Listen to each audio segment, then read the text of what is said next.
24. Matthew 24.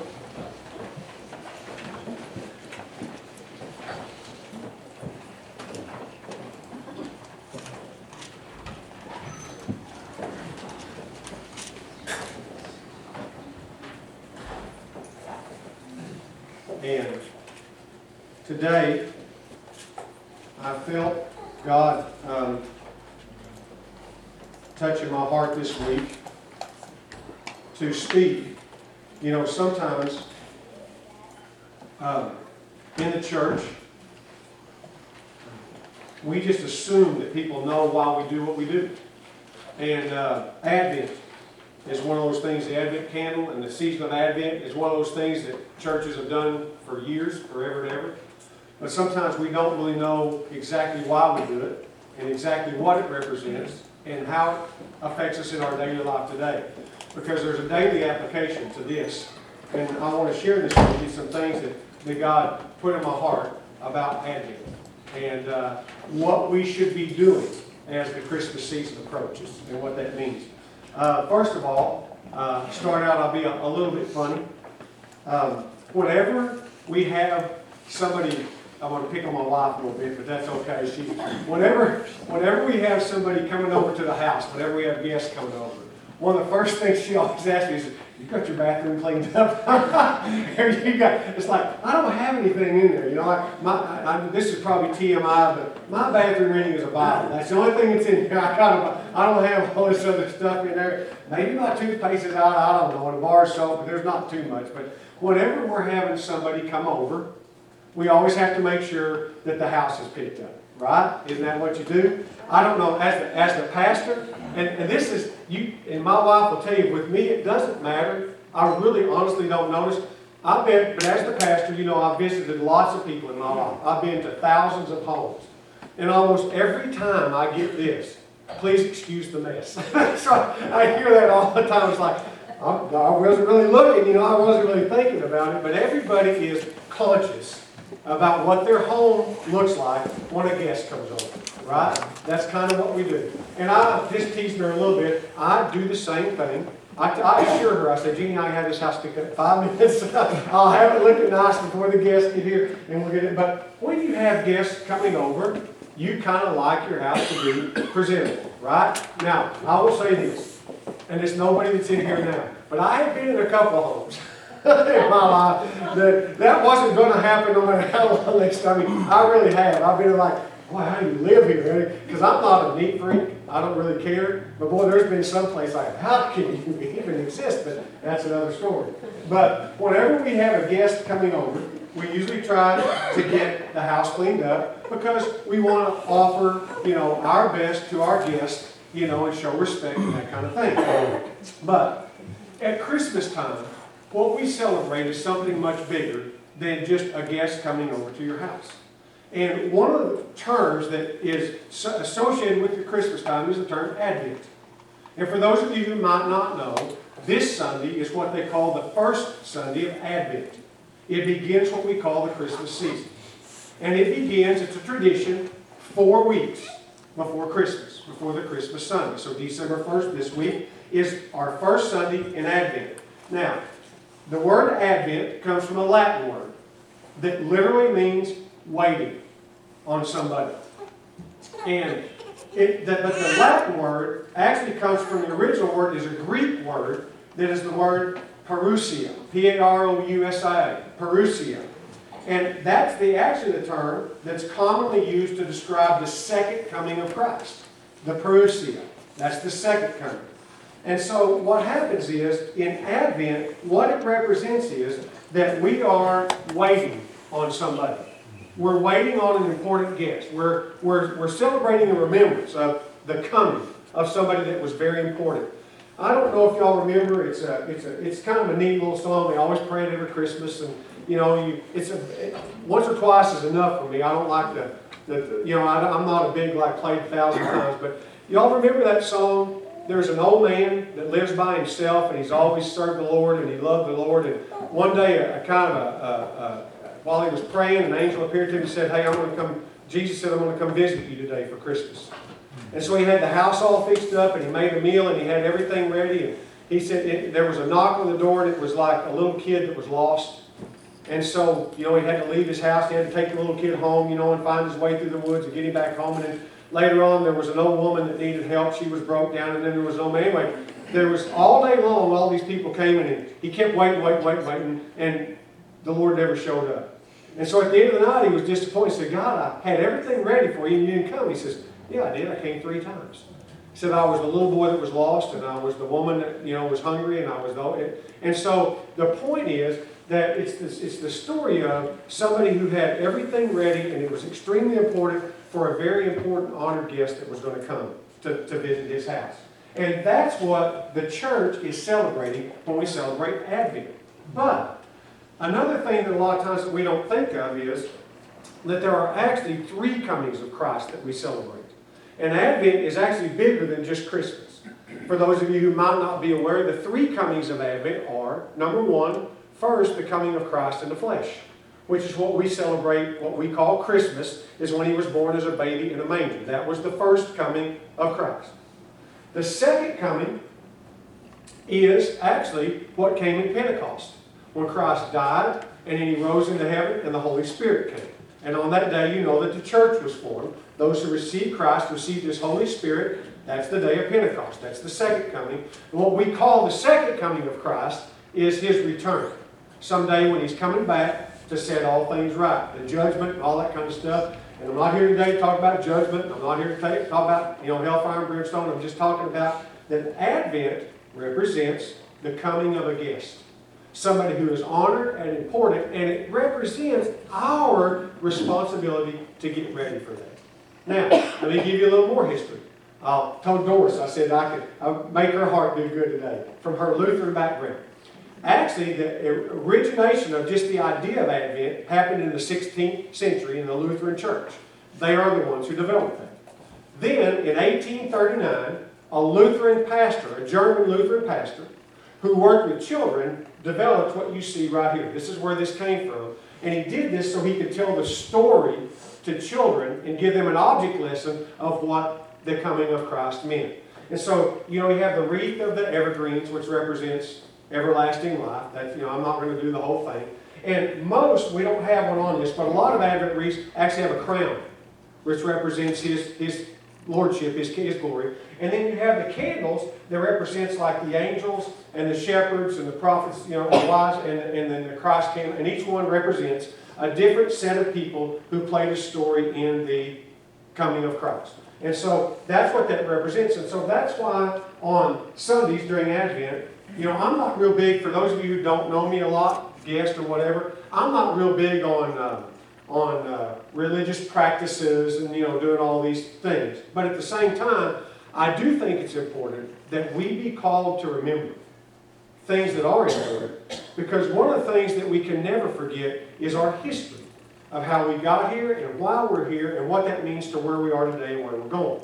So, what does this mean for us? This season of Advent, this preparing for a guest. One of the things that I wanted to talk about this morning is this. I think it's sad that what happens is, and I'm not talking about you, and I'm not going to sit here and beat this to death, so I'm not going to do the typical Christian bashing thing, but I think it's sad that we live in a country that Advent nowadays is about Santa. It's about all these things that go, and by the way, listen, I'm not an anti-Santa guy. I think Santa's fine. And if you want to do, that's great. I don't have a problem with the elf. I don't care. I don't care. But what happens is that's become the emphasis. That's become the first thing. That's become the major point. Y'all understand what I'm saying? I wish I could have got it done. I was going to do it, and I kept forgetting. So I'm sorry, but some of you have seen this on Facebook and elsewhere, and I didn't have time to come down on it, but there's a neat little video that somebody put out about a month ago. It's on YouTube. You can look it up. It shows about people that are just really being thankful for stuff that we take. You know how, like the kids open up all the presents on Christmas and they're all like just in 30 minutes they're done with them? And it shows this guy with his family. And the first thing he does is he's laying in bed and he's wrapped in Christmas paper. And he wakes up and he goes, "Oh, thank you. I woke up this morning. And thank you. I had a bed to sleep in." And he goes, "Oh, there's a kitchen with running water." You know, and it goes through this whole, I've got a family, you know, and the little kids came running out. They were in paper, you know. I'm thankful for and it just showed just the real things in life that we should be thankful for. What really, you know, he goes, well, I got to go, oh, I got a job. You know, he goes, oh, there's a car to drive. Because if you've been where I've been, those are things people don't have cars to drive, and they don't have jobs to go to, and they don't have, you know, that kind of stuff. And it just showed, and it's only like a minute and a half. They get the message. One of the best videos I've seen in a long time. And what we've done is, in this country, and if we're not careful, we do it in the church, is we've made it about the sparkle and the glitz and the show and the music and all these things. Y'all understand what I'm saying? And we've forgotten, not forgotten, but just kind of lost over in the corner over here, is the real reason why we do Advent in the first place, is that a guest is coming. A guest has come. One that loved you so much that he gave the greatest gift that anybody could ever give, his life. And listen, I'm not trying, but if nothing else ever happens in your life, nothing from here on out, nothing, but you know Christ, you've had enough. You got enough. You don't need any more. What else do we need? And I'm not saying Christians have to live, you know, beating themselves over the head, live in poverty. It's not what I'm saying. But I'm saying, why can't we just live our lives thankful? Why is everybody so unsatisfied? Why is everybody so unhappy in this world? Why? Why are we so unhappy? You know, I made a point a few years ago, and my wife is sitting here, so I can't lie in front of her and you. I don't live my life miserable. I don't live my life unhappy. I don't live my life like that. Every single day, when my feet hit the floor, I say, thank you, Jesus, you gave me another day to live. And thank you for what you've already given me. It's enough. Now, here's what I say. Help me show my thanks by what I do, not just say it with my mouth. Because a lot of times we say thanks, but we don't really mean it. We're just saying thanks because you did this stuff for me, then I want to go live how I want to live. But you understand that thanks is not thanks until it's acted out in the manner of giving as you've been given to. And so I live my days now not seeing what God can give me, but what God can use me to give. And that teaching of Jesus, it's more blessed to give than it is to receive. Guys, if you want to find the fullest, happiest, greatest life you've ever lived, ask God, what can you use me to give? Not God, what can you give me? And I promise you that when you start living your life with that attitude, and that He will make it fully able for you to give and give and give and give. And that's the greatest blessing that you'll ever have, is to be able to give and then have the faith to trust God that you can give it away and you haven't lost anything. You know, I've said this before, but I'm going to say it again.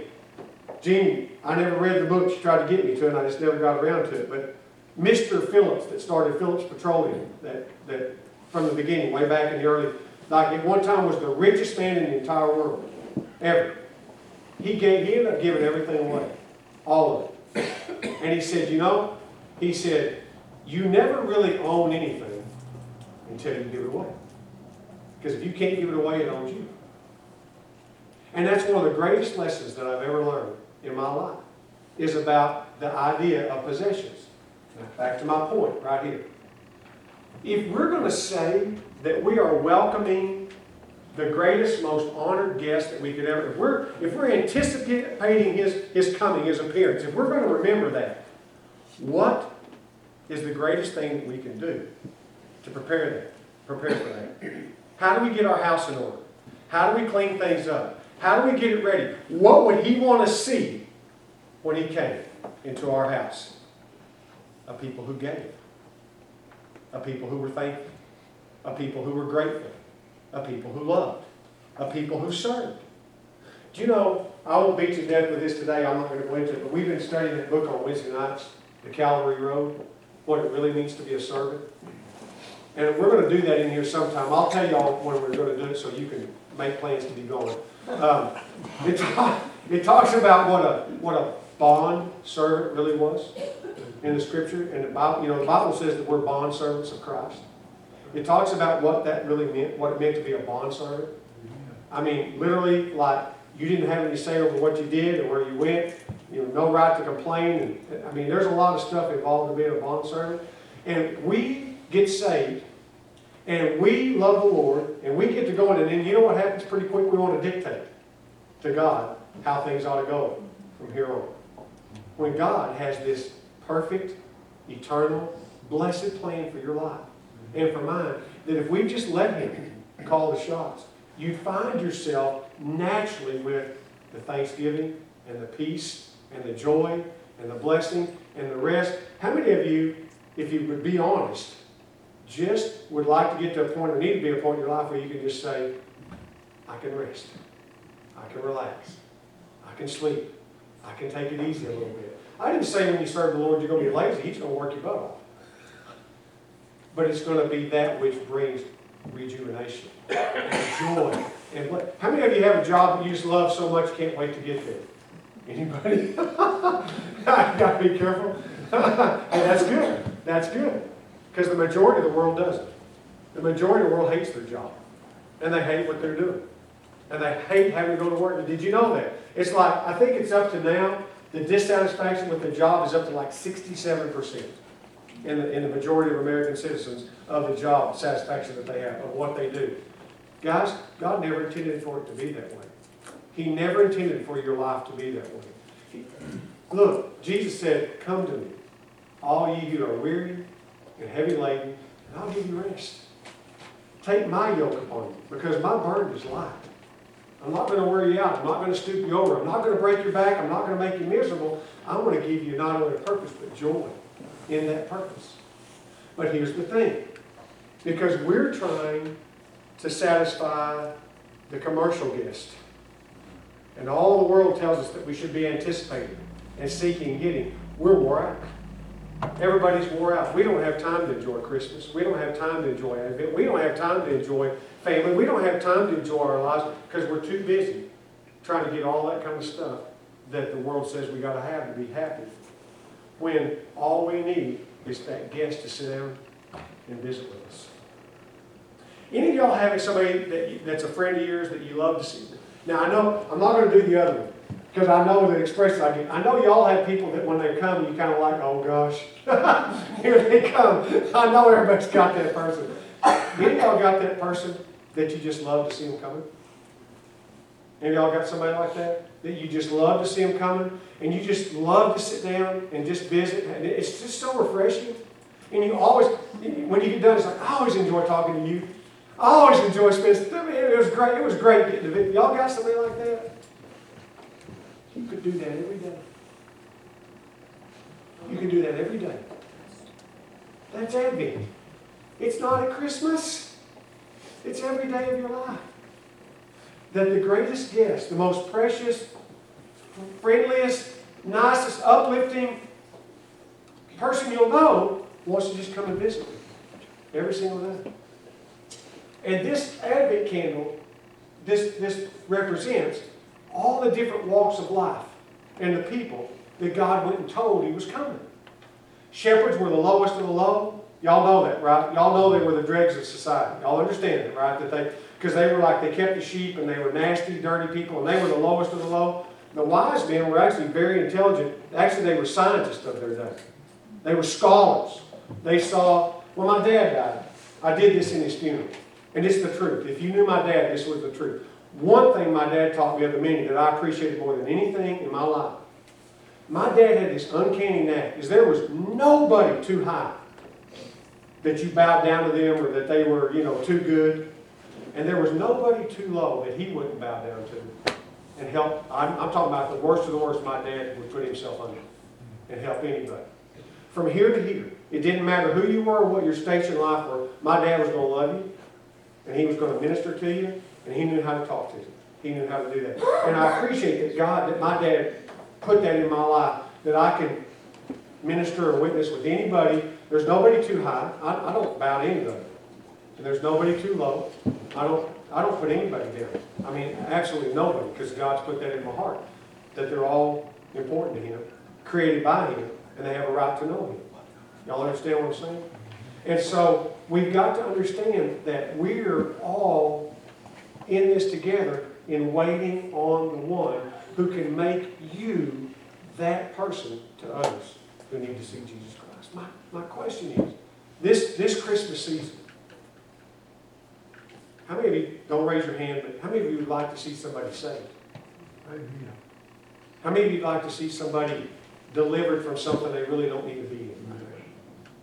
How many of you would like to see somebody get help in their family to just kind of get some things back like they ought to be? How many of you would like to see some kids maybe kind of figure it out, you know, and get on the right track and kind of go where they need to be going? Are y'all with me? Here's the whole point. Here's the whole point. The answer is in Advent. Because when Christ comes, those things happen. Listen to me. Listen to me. Listen to me. Forgive me for talking like a teacher, but listen to me. Christ cannot be in a place that things don't happen. Christ is energy. He's power. He's truth. He's life. He's the way, the truth, the life, the word, the dunamis, the power of it. That's Christ. It is impossible for Christ, please hear me, it's impossible for Christ to be somewhere and things not happen. So if things are not happening, maybe we're trying to do it without the power of Christ. Maybe we haven't waited on the guest of honor. Maybe we haven't got ourselves right with Him. Maybe His power is not indwelling us to the point where it's, Jade said this morning in Sunday school, where it's Him and not us. Because like she said, we do these things sometimes, and great things happen, we go, oh, look what I did. Look, we're doing pretty good. No. If anything happened, Christ did it. And if anything's going to happen, Christ is going to do it. And so our job is your house ready? Have you made room? Are you ready for that guest to come so that He can do the work through you that He's trying to do? And all these things you've been praying for and asking and wishing for can happen when we allow Him to have control of us. So many times we want the preacher to do it, or the elders to do it, or the Sunday school teacher to do it, or whatever. But you know, the King of Kings and the Lord of Lords, the God of earth, heaven and earth, came down and gave His power to 70 men and said, you go do it. I showed you. I'm here. I'm with you. You go do it. Now, I'm not getting on to you. I'm not telling you all what to do. The preacher's going to get on this about. No, I'm not. I'm just saying that ought to excite you. That Christ has given you that power, that command, that commission, and that grace to be used to do those things. And where He is, things have to happen. So I'm going to ask you this Sunday morning, as we begin the Advent season, I'm going to ask you, what are you doing to prepare and get your house ready for that guest who wants to come and strengthen you and prepare you and equip you and use you? And is your focus on Him, or is your focus on Santa? You know what I hear? I don't know when I'm going to get all my Christmas shopping done.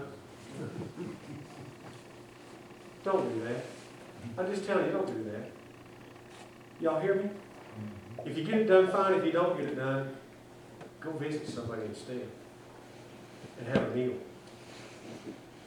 And sit down and converse and build some friendships and relationships.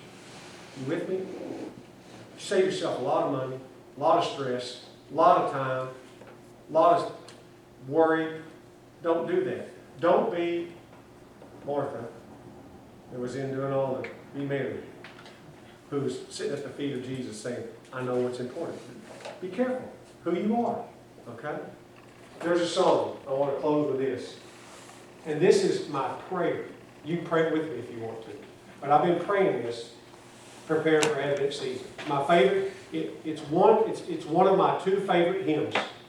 And I'm only going to do 2 verses. So, and I will tell you this, what will happen. Y'all are going to laugh at me. I can quote it, but if I sit here and try to quote it in front of you, I'll forget it. So I'm going to read it. I just get that way. But all of you know this, but this is my prayer hymn for the next month. It's my favorite hymn. O come, Emmanuel. And rancid ransom captive Israel. You understand that what we've been studying in the Old Testament and the captivity of Israel by the Egyptians was just a picture of people captive to their sin, who are wandering in the wilderness, who haven't found a Savior. That's what that's a picture of. And the promised land is not heaven.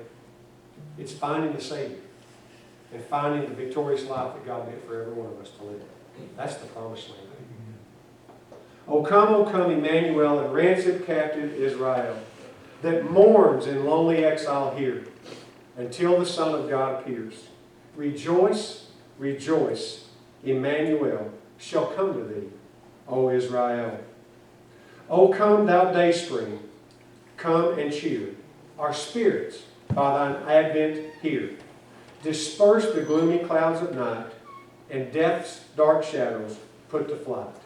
Rejoice, rejoice, Emmanuel shall come to thee, O Israel. I'm going to ask my church family to do something. Take a time this week, today, and sit, and meditate, and think, and wait till He tells you what to do. Till He gives you strength, till He gives you grace, till He gives you unction.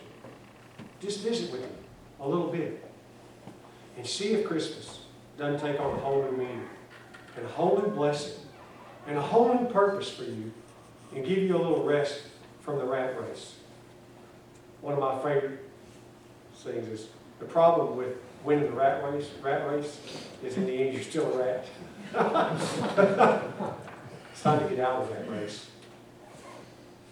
And let the one who came to save you also lead you and guide you. Oh come, Emmanuel. Let's close with prayer. Father, thank you that you come to us, that there's nothing that you let get in the way of rescuing us, of saving us, of delivering us, of healing us, of loving us, of blessing us. Thank you. Father, I just pray that you'd help us put aside all of the stuff in our lives that keeps us from hearing you, visiting with you, welcoming you, supping with you, taking time to be with you. We just have to understand we can't live our lives correctly without spending time with you. Father, thank you that you chose to come. You chose to come into this mess so that you could visit us and bring us out of this mess into your peace and your rest and your joy and your kingdom. Father, teach us to live and rest in you and dwell with you as we prepare our hearts for your coming. In Jesus' name I pray. This morning we'll close with our hymn of invitation, and you're welcome to sing along. I always make this invitation, and I said that invitations I do worse than anything. But if God speaks to your heart and there's prayer that you need, something we can help you with, come forward. If there's somebody in here that doesn't know Jesus and he hasn't come to live in your heart, I'll pray with you. We'll pray together. You need to seek His Lordship, because that's the only way you're ever going to know, as Jim said at communion, the way, the truth, and the life. If not, just stand with us and we'll sing our song and we'll be done.